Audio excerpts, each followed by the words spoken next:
Sawubona manje umntwana kaNkulunkulu osindisiwe othethelele izono owahlanzwa ngegazi likaJesu. Amen. Njengoba ngimile la kuthiwa ngizophatha izwi likaNkulunkulu. Mina-ke engizokwazi ukuliphatha ngamandla ami kodwa uNkulunkulu uqobo lami yena ozongisiza ukuthi ngikwazi ukukhuluma. Ngoba ngikhumbula uJesu athi khona uma ngiswa phambi kwababusi lithi ngingakhathaleli ukuthi ngizothi kodwa lokho kuzofinyelela ngalokusho ngoba kuyobe sekuyikona lokhu engitshela kona. Amen. Amen. Amen. Sisanda sisema eBhayibhelini lethu kaMateyu chapter 5 verse 10.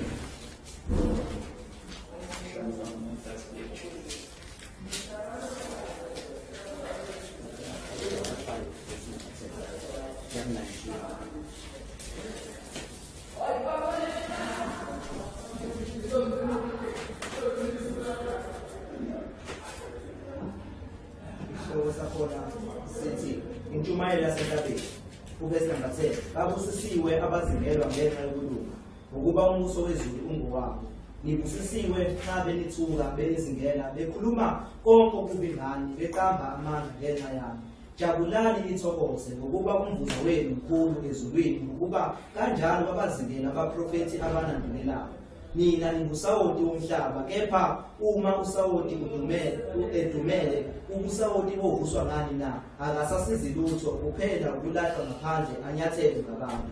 Nina ningukhanya kwezwe umuzi owakhe entabeni ungesitheke nomuntu akasokheli isibani asibeke phansi kwesitsha kodwa usifaka othini khona siyakubakhanyisela bonke abasendlini. Kanjalo makukhanye ukukhanya kwenu phambi kwabantu ukuba babone imisebenzi yenu emihle badumise uyihle osezulwini. Ningathi ngize ukuchitha umthetho nabaprofethi angizanga ukuchitha ngize ukugcwalisa ngokuba ngiqinisile ngithi kini uze kudlule izulu nomhlaba akusoze kwadlula gamana linye ngasicishana sinye somthetho kuze kufezeke konke. Ngakho-ke oweqa owodwa kule miyalo emincinyana afundise abantu kanjalo uyakuthiwa omncinyana embusweni wezulu kepha oyigcina ayifundise lona uyakuthiwa mkhulu embusweni wezulu. Amen. Amen.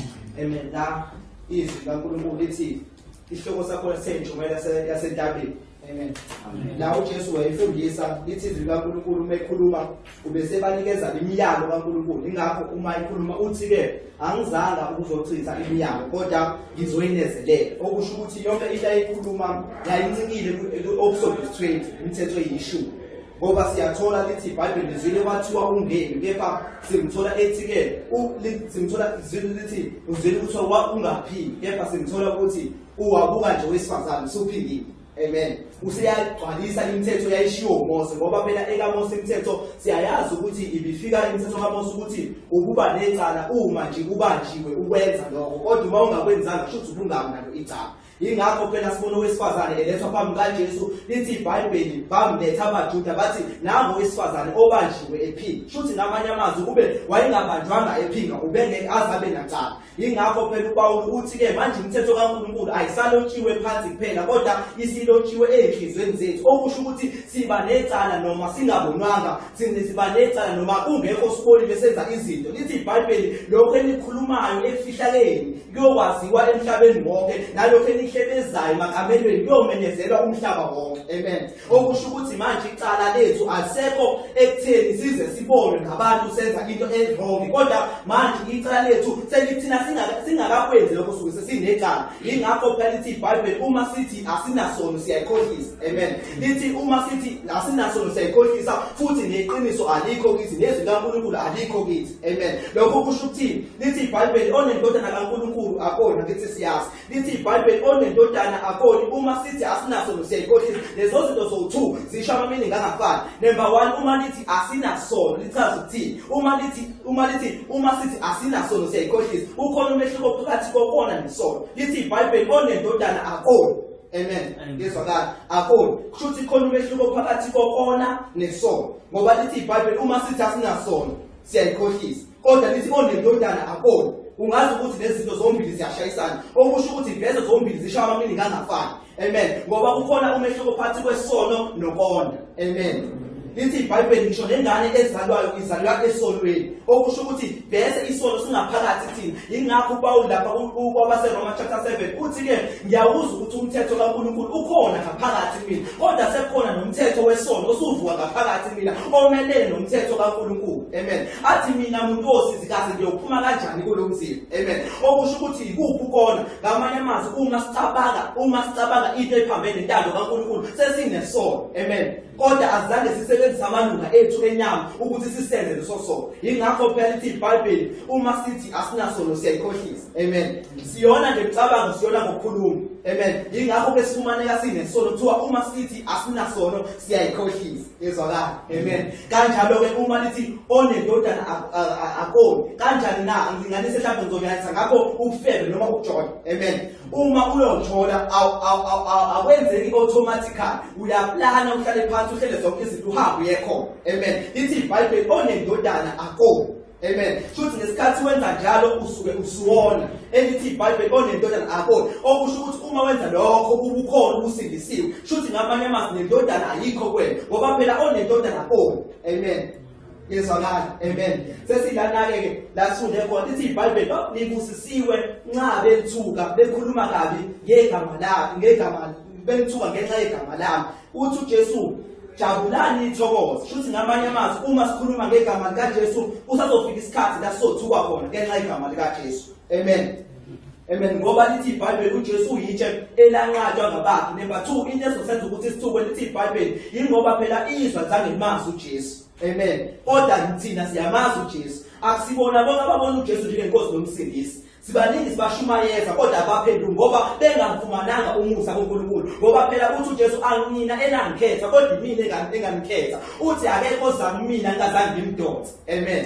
leyo nje umhlakalo eshiwo uJesu ukuthi njengoba sila uze nazi ukuthi sikhuphuke ngamandla ethu seza la akusiwona amandla ethu asilethela kodwa bekusebenza uNkulunkulu asingaboni khona ngoba phela lithi iBhayibheli uNkulunkulu usebenza emfihlakalweni ukhona ezinye izinto ezenza ukuthi zizenzekele automatically kodwa zenziwe uNkulunkulu ngalela singaboni khona thina amen ngoba uma siyancwadi labantu lithi amandla akhe afihlakele enza ukuthi umuntu angabi nokusilandulela amandla kaNkulunkulu kanjani afihlakele okusho ukuthi akhona amandla kaNkulunkulu kodwa amanye wafihlile yena ngamabomu ukuze kungakhona ozoyiphakamisa amen ukhona izinto uNkulunkulu ayifihlile mhlawumbe angilinganise ukuphila impilo engcwele ukuphila impilo engcwele uze ngazi ukuthi usebenzisa amandla akho ukuze ube ngcwele kodwa ukhona amandla kaNkulunkulu angalela asingaboni khona thina amen namehlo ethu angaboni khona ingakho phela uPetro umebuza uJesu ebuza uPetro uthi kuPetro bathi abantu ngubani uthi uPetro wena uyindodana kaNkulunkulu ophezulu athi uJesu lokho umbulelanga nakazi nanyama kodwa umbulele umoya kaNkulunkulu uPetro ingaboni ukuthi usekhona umoya kaNkulunkulu ongaphakathi kuyena amen amandla kaNkulunkulu akhona amandla kaNkulunkulu kodwa kukhona futhi nangabonakala ukhona abonakalayo mase kuba khona angabonakali amen yezwakala amen lawa angabonakali okay la ungabonakali njengakho nje uphila impilo engcwele amandla kaNkulunkulu kodwa wafihle ngamabomu because ukube abebonakala bengeke libe khona izwe lithi zithibeni ezintweni zonke benzothi ngizolithiba ezintweni zonke bengeke libe khona izwe lithi yibani ingcwele njengalokhu nami ngingcwele amen uwafihle ngamabomu ufuna ukuthi umuntu asebenzise amandla anawo amen lamandla angaphakathi kuyena ufanele awasebenzise amen ngoba masuhleli usudlisona uthi uNkulunkulu akangikhiphi ezonweni ngeke uze umblame uNkulunkulu lapho uyiphutha lizobe likuwena ngoba kumele usebenzise ipower le onayo lokuyithiba amen amen yezwakala ngoba phela lithi izwi kaNkulunkulu wonke umuntu onomoya kaNkulunkulu unesiphiwo unezithelo ngoba khona umehlo ophathi wephiwo nezithelo ukhona izithelo mase kuba khona iziphiwo lithi iBhayibheli izithelo zikamoya zikuyithiba ukujabula uthando ngesiyasazi ngoba seGalatia chapter 5 verse 22 amen ukujabula uthando ukuyithiba futhi ngamanye amazwi uma ubona umzalwane okholwayo ekhona kanye nathi kodwa engakwazi ukuyithiba woqonda ukuthi akanawo umoya kaNkulunkulu ngoba phela ubonakala kanjani mase unomoya kaNkulunkulu ubonakala ngezithelo zikamoya kaNkulunkulu zikamoya engcwele lithi iBhayibheli izithelo zikamoya ziyini ziwuthando ukujabula ukuthula amen zikhona ziningi selikhohliwe ezinye. Amen. Bisho njalo ukuthi ngamanye amazwi izithelo zikamoya yizona ezikhomba ezweni ukuthi wena ungumntwana kaNkulunkulu. Ngoba ngeke sithi singabantwana bakaNkulunkulu ngoba siye esontweni. Kodwa phela kumele kubonakala ukukhanya kwethu. Lithi iBhayibheli ukukhanya kwethu makubakhanyisele bonke abazwayo. Amen. Shuthi ngamanye amazwi izithelo lezi zikamoya ezingaphakathi thina yizona ekumele ikhanyisele abangakholwa ukuze belangazelele ukukholwa. Ngoba lithi iBhayibheli thina singukhanya kwezwe njengomuso wakhe entabeni ongenakusitho umuntu. Shuthi ngamanye amazwi thina asikumele indlela yethu ifihlakala, akumele silingise lelizwe. Ngoba lithi iBhayibheli uma navuswa kanye noKristu funani okwaphezulu. Amen. Uma nafa kanye noKristu, uma navuswa kanye noKristu funani okwaphezulu, lapho khona ekhona yena uJesu Kristu. Shuthi ngamanye amazwi impilo yethu njengoba sithi samukela uJesu, njengoba sithi sisindisiwe sehlukene nesono, kumele kubonakale phela nenkambo yethu. Ingakho phela uPaul uma ekhuluma noTimotheo uthi Timotheo yiba isibonelo ngezwi nangenkambo, unakekele ufundisa nokuya ukusola ngize ngifike. Amen. Amen. Izona izithelo ekumele sibonakale ngazo ngoba noJesu uyakhuluma futhi ngazo izithelo. Uthi uJesu hlalani kimi nami kimi ukuze ngithele izithelo, ngoba umuntu ngeke athele izithelo ngokwakhe ngawakhe amandla. Amen. Akekho yothela izithelo ngawakhe amandla, kodwa udingakala ukuthi ahlale kuJesu. Number 2, umbona ngani umuntu othi uhleli kuJesu kodwa ebengahleli kuJesu? Ngisho njalo ethi uhleli kuJesu kodwa ebengahleli kuJesu. Asambe lithi kuMateyu 7 uthi uJesu niyabazi ngezithelo zabo. Amen. Kukhona abaprofeti bamanga abagqoka ingubo zezimvu kodwa bazimpisi. Sibabona ngani ke na? Sibabona ngezithelo zawo. Yingakho ngithe umzalwane ubonakala ngezithelo zikamoya ukuthi lo ungumzalwane ohlangene noJesu. Amen. Ngoba lithi iBhayibheli umzalwane onganayo umoya kaNkulunkulu lithi akusiyena kaNkulunkulu lo mzalwane, ngoba umzimba ungephile ngaphandle komphefumulo. Amen. Into esenza ukuthi siphile sikholwa siqhubeka sihamba nevangeli ukuthi kukhona umoya kaNkulunkulu ongaphakathi kuthina. Amen. Ukube umoya ingcwele uyasuswa kuthina angabe saba khona kuthina, yeke sakwazi ukusurvive evangelini sohluleka. Amen. Into esenza ukuthi sime sikholwe siqhubeke noma kunzima, ngoba kwesinye isikhathi kuyafika isikhathi somzimba. Lithi iBhayibheli lapha kuTimotheo kuyafika izikhathi zomzimba la abangayikuvuma ngaso isifundiso seqiniso, kodwa ngeenganuko zabo beshumayele ivangeli elithandwa yinhliziyo zabo. Amen. Abazoyiqhubela abafundisi abazoshumayela into ebakitazayo ingene kwabo, isho njalo izwi likaNkulunkulu. Amen. Ikanjalo ke lento ukuthi kudingakala umoya kaNkulunkulu ozokwazi ukudlulisa noma kuthiwa izimo ziyafika, noma kuthiwa kumnandi ukukholwa, noma kuthiwa kunzima ukukholwa. Kudingakala umoya kaNkulunkulu ozobusa ngaphakathi kwakho. Ithi iBhayibheli anokuba amahubo kaNkulunkulu akithi amathula komoya. Amen. Isho njalo izwi likaNkulunkulu ukuze kuvuseleleke umntwana lo ngaphakathi, ngoba ngaphakathi thina sekhona umntwana kaNkulunkulu. Lo mntwana kaNkulunkulu akadli noma yini. Amen. Ngoba uma edla noma yini uzofa ngaphakathi. Uma umntwana esefile ngaphakathi yeke usakwazi ukuyilawula, yeke usakwazi ukuyithiba, ngoba lithi iBhayibheli izithelo zalo mntwana ongaphakathi thina zikuyithiba uthando. Ngamanye amazwi singamtshela umuntu ukuthi makayithibe, kodwa umenza nawo umoya ingcwele ngeke azayithibe. Nje kuthiwa ubona kukhona ugwayi, ngiyanisa ngogwayi. Ugwayi ubhaliwe ngaphandle ukuthi uyabulala uzokwenza ikhensa, kodwa uthola umuntu ewubhema khona ubhaliwe. Yindaba yingoba awukho umoya kaNkulunkulu ngomthetho. Amen. Wonke umthetho onganamoya kaNkulunkulu ngeke ukuze ukwazi ukugcina. Amen. Ingakho phela uthi uPaul hambani ngomoya phela ngazofeze ingaluko zenyama, athi ngokuba umthetho kamoya usungkhulile emthethweni wesono. Amen. Yezwakala. Amen. Ikanjalo futhi ngamanye amazwi ibalulekile lento kamoya ingcwele masihlaleni la khona umoya ingcwele ongaphakathi thina ozovuseleleka khona. Amen. Singahlala endaweni la umoya ingcwele ozocima khona. Lithi iBhayibheli lingamdabisi umoya ingcwele enashawa ngalo uphawu. Amen. Ngoba phela uyena okwazi ukusidirector, uyena osikhombisayo, ngoba ngikhona izinto ezike sakwazi ukusenzela thina ngokwethu amandla. Amen. Ngoba uma ngikhumbula namhlanje la ngikhona, uma ngibheke emuva kwala ayidlule khona ebekade ngibona ukuthi ngeke ngidlule khona, kodwa ngenxa yosizo umoya ingcwele ngigcine ngidlulile. Amen. Kanjalo ke ingakho simdinga umoya ingcwele, ngoba umoya ingcwele ngasho ukuthi uyinavigator kuthini, yena osikhombisa indlela ukuthi kumele senze ukuthi nokuthi kumele sithethelele, ngoba uma unomoya ingcwele awukwazi ukuyokhuleka uNkulunkulu ube uneqhubu nomunye umuntu ukukhumbuza izwi. Lithi iBhayibheli umsebenzi kamoya ingcwele uyakumkhumbuza konke engamtshela kona. Amen. Kusho uJesu. Amen. Ngamanye amazwi uma kukhona umoya ingcwele uyena ohlezi esibubulela njalo kuNkulunkulu. Lize lithi iBhayibheli uyabula okunye kungephinyiswe. Amen. Ngezwakala. Amen. Ngakho ke sakhombisa nje amandla kamoya ingcwele ukuthi umzalwane nomzalwane naphakathi kwethu kumele awulondoloze umoya oyingcwele ngoba kahle njengoba sina sonke sinawo umoya oyingcwele ngoba lithi iBhayibheli bonke abamamukelayo uJesu bangabantwana bangabantwana bakaNkulunkulu akithi amen yezwakala futhi lesikhathi bemukela uJesu veze nomoya oyingcwele base bewamukela amen amen amen lize lithi iBhayibheli singabantwana bakaNkulunkulu okusho ukuthi sesiyinzalo kaNkulunkulu okusho ukuthi nakuthina phakathi thina sekukhona izimpawu ezikhomba ukuthi laba akusebona abantu aba-ordinary nje kuphela kodwa sekukhona kubona uphawu lukaNkulunkulu amen yethiwa noma uJesu masefike sezolanda ibandla lawo ibandla lakhe uzohlwitha labo kade begcinile intando yakhe amen ingakho lithi iBhayibheli abanye omunye osala omunye ahlwithwe amen lisho njalo izwi likaNkulunkulu lithi ke iBhayibheli ubusisiwe loyo oyovuka ovukeni lokuqala ngokwelesibili lobe kunzi amen lisho njalo izwi likaNkulunkulu